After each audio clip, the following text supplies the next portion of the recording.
Il fallait que ça arrive alors que des figurines voulaient simplement avoir leur revue sur cette chaîne. D'autres personnages vont ponctuellement s'inviter et avoir leur petite revue, quitte à faire clairement un carnage des autres personnages.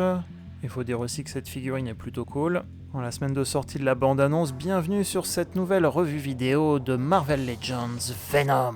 Figurine sortie en 2020 avec la BAF, la série bulle de figures de Venom Deadpool, si je ne m'abuse bien, en tout cas elle n'avait pas de pièces supplémentaires avec cette figurine. On passe tout de suite au début de la revue avec le packaging.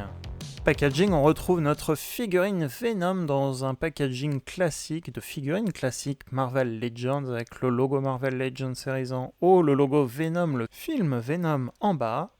La figurine est présentée debout, ça me fait drôle de pas dire en mode robot par rapport aux figurines Transformers, mais on voit ses accessoires aussi, des mains supplémentaires, un visage supplémentaire. Sur le dessus, on va retrouver le logo du film Venom encore une fois. Sur les côtés, on va trouver des photos de profil de Venom gauche et droit. Au dos, une photo de produit dans une belle fumée rouge avec en plus une bio. Je vous laisse faire pause éventuellement si vous voulez regarder. Beau produit, belle figurine effectivement qu'on va pouvoir bien poser. Là je vous mets un visuel en clair, après on mettra de la petite lumière rouge pour l'ambiance de la figurine comme sur le packaging. En tout cas une belle figurine noire avec des touches de blanc pour les nerfs, les nervures et de beaux yeux blancs bien menaçants. La figurine ressortira très bien quelles que soient les couleurs, en tout cas elle est bien menaçante que ce soit en couleur normale ou en couleur rouge. Donc je me suis dit on va essayer, pourquoi pas. Donc on va voir que la figurine est plutôt bien articulée, un peu plus grande que la normale aussi, ce qui m'a un peu surpris quand je l'ai déballé par rapport à mes autres figurines Marvel Legends. Déjà ici on le compare avec un Iron Man, le Star Boost du jeu vidéo, une taille standard d'un Iron Man, donc par rapport à Venom qui est beaucoup plus grand. Je le disais, on va avoir des mains supplémentaires, donc ici on va avoir un petit point avec de la peinture aussi sur le dessus, donc on a le point gauche et le point droit.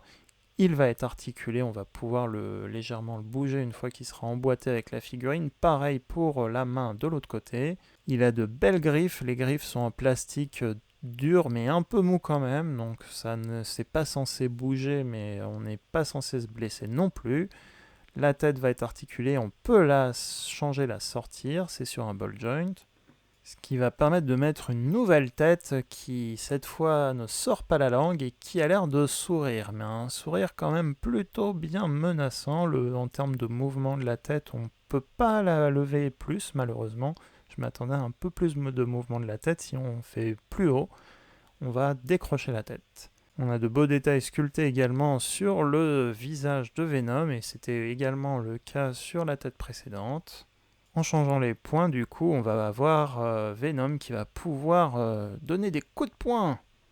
Côté articulation, j'ai l'impression qu'il y en a plus où elles sont plus réussies que la normale. Le pied peut aller d'avant en arrière et sur les côtés. Le genou a deux points de connexion, deux jointures, donc il peut vraiment plier les jambes. Ça va être pratique pour le poser, le mettre dans des poses dynamiques, comme s'il sautait sur ses ennemis, comme ceci.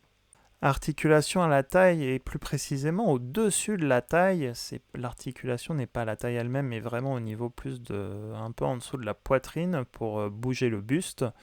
Les jambes elles-mêmes peuvent pivoter aussi sur elles-mêmes, donc beaucoup d'articulation sur cette figurine qui fonctionne bien.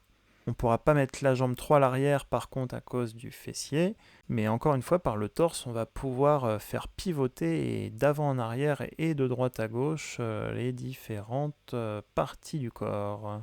Idem pour les bras, grand mouvement pour les épaules, de haut en bas sur les côtés, les bras peuvent pivoter sur eux-mêmes, ils peuvent se plier au coude, on peut encore tourner le bras, deux points de connexion également au bras comme on le voit ici. La main étant interchangeable, on peut la faire pivoter et on a aussi un axe supplémentaire pour lever et baisser la main, que ce soit le poing fermé ou la main ouverte. Il va vraiment pouvoir faire un vrai carnage. En tout cas, vous pouvez le disposer en le faisant porter des figurines assez facilement, je trouve. Et si vous avez des stands, vous allez pouvoir également le poser, comme je le disais, de façon dynamique, même en plein vol en sautant. Même les Transformers ne sont pas à l'abri avec ce personnage. Positionnement au sol facile également avec tous les points d'articulation qu'on a cités précédemment. En tout cas, une belle tête de monstre qui passe partout. Comparaison de taille avec le Star Boost, cette fois en couleur neutre, donc il a une tête de plus. Il fera la même taille qu'Ebonimo qui est du pack Infinity War, les enfants de Thanos, l'exclusivité Amazon. Et encore plus grand, il y a Groot des Gardiens de la Galaxie, en tout cas ça reste une belle grande figurine articulée. Comparaison également avec quelques figurines Black Series, dont Hondo Onaka de la série Galaxy's Edge et également le Commander gris.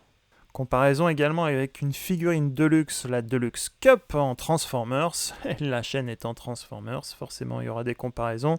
Ici avec le Voyager Cyclonus, il peut être un ennemi redoutable pour les Decepticons également.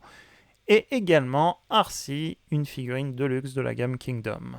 Ah, cette vidéo était un test, un beau test, mais n'hésitez pas à me mettre en commentaire si ça vous dit que je passe plus profondément d'autres figurines Marvel Legends ou Star Wars Black Series sur la chaîne.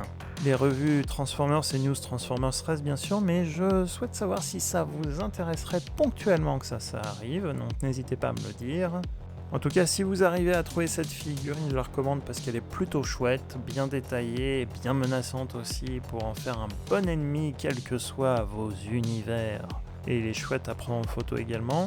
Et cette figurine n'était pas simple à trouver de mémoire, mais vous inquiétez pas, à mon avis, avec la sortie d'un nouveau film, d'autres vont arriver bientôt. Et d'ici là, à très bientôt pour une prochaine revue.